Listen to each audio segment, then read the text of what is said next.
And the Philippines have their first win under Thomas Dooley Yes. and their first goals. Yeah. So 3 goals. great to see. Yep, 3 goals against Nepal. What do you guys think of the game then? I think it's the game, it's the win we've been waiting for. Not just under Thomas Dooley, but the kind of a friendly match that we should have been playing for how many years now.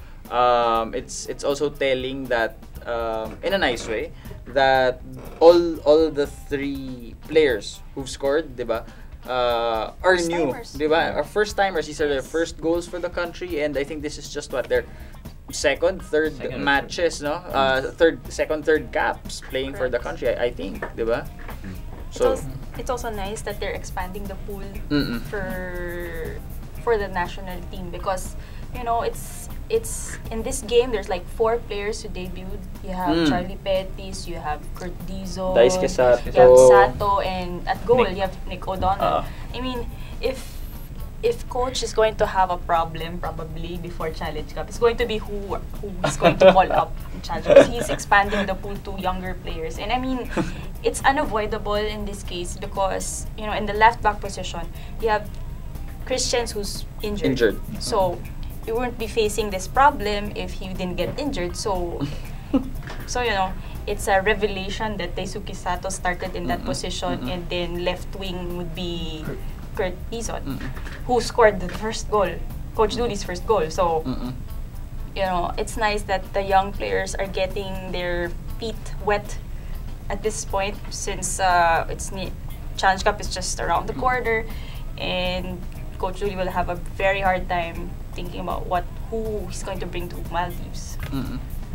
Going back, this is probably, I think this is the term that we've all been wanting. This is the proper experiment for Coach Dooley. Yes. Think of it that he had some big choices in the lineup, especially in the starting 11. We saw Phil Younghusband wasn't fit, so he started from the bench.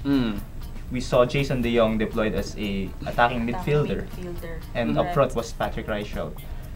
But I think aside from the selection, was the more vital part of this game was the goals, and it wasn't just any goals. It was something you would see, I think, highlight reel. Yes.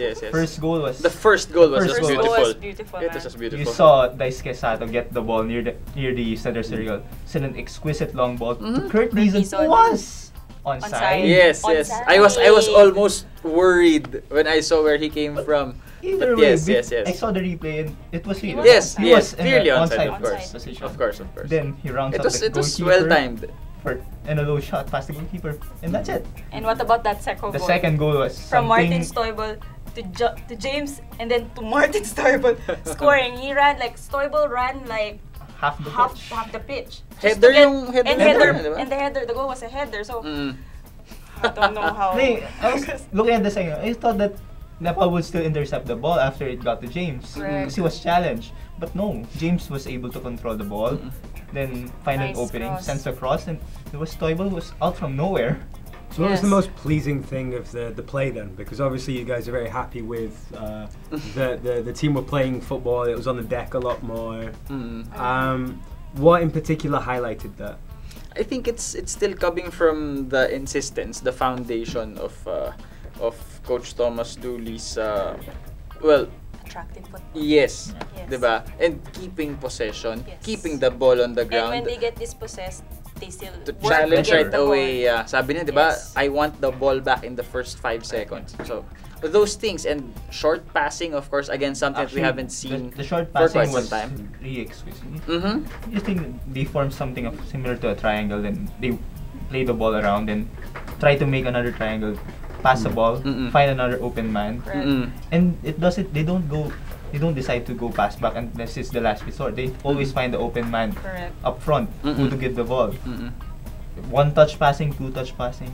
That's what Coach Thomas is trying to teach to these players, and I think it's working so far. Given the limited time of preparation, since they started training 2 months ago, I think Coach Lee is getting the fruits of his labor. Yes. Let's hope that this continues throughout to the Challenge Cup. Yeah, I remember watching last time as well that the Philippines played Nepal and they beat them 4-0 that That's time. right. Yes. That's right. And I Here think at the home. Philippines played very good football then. Yes. maybe in some sense you could see that as a turning point. Soon after that, the team started to play a lot more long ball, and things changed for Vice. Maybe there was a lot more to lose then, and so became more conservative with the game. Yeah. But then, so is this a bit of a turning point for Dooley then? Because now he's got the result, he's got the first win, the first goals, and they can relax more ahead of, I guess, it's Al Ali later on, and then Malaysia coming up. I think as it's a good confidence boost. Yeah. But Nepal is Nepal. They've I think gained a spot in the recent FIFA rankings, but I think as far as even the last match that we played against them, we were clearly more superior. I don't know if this is the statement game we're looking for just yet. Maybe not, but like I would think the past 3 matches against Dooley, 1-1-1 na siya eh, di ba? We drew a Malaysian side that was very technically superior. Of course, all the more Azerbaijan, and we lost very slimly. So okay yun. I think we're all in agreement that we're getting to where we wanna be. Diba? Especially at this time, just right before the Challenge Cup. It's also worth noting that this Nepal team also battled Afghanistan. And Afghanistan is in the Challenge Cup. And they're our first match in the yes, diba? And they're our the group. first match in the Challenge Cup, and they lost to Afghanistan. No, they lost to Afghanistan 1-0.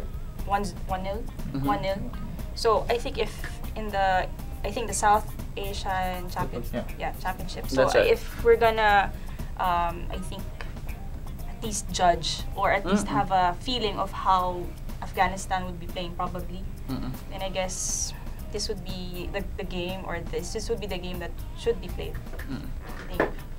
Yeah, it's a good way to compare the teams. Nepal are a team that the Philippines should be beating. Yes. At this stage, absolutely. And for the first time, we're higher ranked than Nepal than the last time we played them. Right. Because they were like 30 places up in 2011. That time, that's right. That's right. We played them. So if we want to look back on what happened, and I think this would be a great basis for that rematch. That's a great point. Yeah. And then looking ahead, so there's Al Ali, well, I guess later tonight, they're playing them. I wonder if they'll have a cameo role for a goalkeeper again. With, was it Barcelona? Or maybe Madrid. Or maybe some other surprise for us tonight. Shows a half-time. That'll be interesting. In fairness, they're paying for the trip, right? So it's like, if they want to do that, go ahead. And then there's a great football. And then in Malaysia, is that right? Yeah. Yes. 27th? Yeah. April 27th? Yes. Right. So it's interesting they're playing Malaysia twice so soon. That's right. Why do you think they're trying to play the same opponent twice so quickly? Maybe it's a grudge match. I think let's save it for later. It reminds me of the 2 Singapore friendlies we had in 2012. Right before the Suzuki Cup, something like that. Diba? Why is it that they want a sort of almost a home and away? I know. I think they're just trying to. I don't know, but I don't know if I'm just second guessing the federation, but I think they kind of wanna establish something like that, because Singapore and Malaysia also have this, home and away, diba? The home and away causeway friendlies, diba? Wala lang. I don't know. So I think it's something nice to have. Yeah. And also maybe a test of mastery for both sides, perhaps. Are we finally going to get that deadlock? Yeah, that win, diba? The 3 draws against them, diba? And 2 goalless. I think that deadlock's gonna. That was just one win, right, in the 90s. Yes, 91. 1991 in here in Rizal. In the SEA And Games. this time Malaysia's higher than us. Higher ranked than us. Yes. So that'd be a great test. And it's good to see the Philippines playing nice football, beautiful football, attractive football. So we'll be able to see how they play against Malaysia soon. So stay tuned for that. We'll pass all the updates as we get them. Follow us at FTW Sports. It's been a while.